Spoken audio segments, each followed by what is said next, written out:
Jeg Morten fra Backstage Musikk, som på Fender-serien på NAMM Show 2013.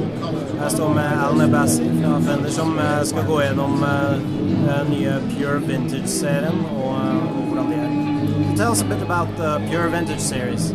Well, mid last year, we reissued a whole new set of years for our vintage guitars, and this month for NAMM, we're doing the same thing with our basses. So let's talk about the guitars first. Well, first of all, what we did is we went out into the field and we got actual real-world examples of every single year that we have, and we took them apart. We analyzed the finish, analyzed the pickups, and we rebuilt the whole series from the ground up to be as accurate as we could possibly be to a vintage spec. So these guitars all feature brand new pickup sets that are voiced more accurately to the vintage sets that we found.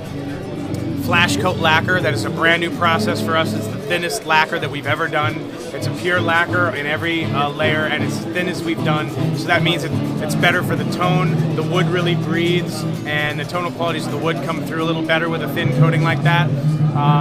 And we just basically redid everything. Even the cases are thinner for the Strats, like a vintage case would be. And inside, with every guitar and bass, you get a little package that has actual 50s and 60s reproductions of the manuals and the tags and things like that. So you really get a nice vintage experience with everything about the guitar when you buy it, from the case to the materials to the actual guitar.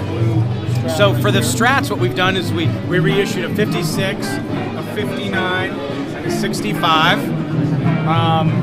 This is kind of a V-shaped, thicker neck, which is really comfortable in your hand. It's a beautiful blonde ash body on this white blonde 56.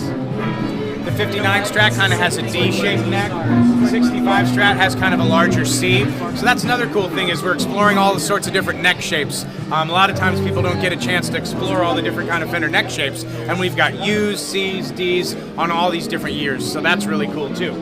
So for the tellies, we got a 52 telly.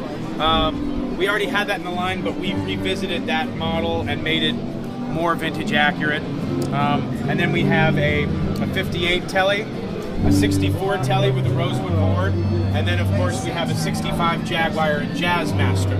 And those have bound necks and enlarged dot inlays that are really cool. In particular, I love this Aztec Gold Jazzmaster.